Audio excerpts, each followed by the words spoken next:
Scientists and researchers firmly believe that the particles of matter are in constant motion.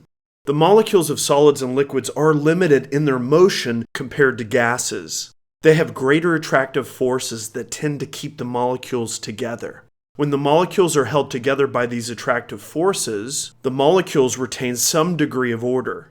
Even though we think of a solid as being fixed in place, the reality is that the solid's molecules are experiencing some type of vibrational motion.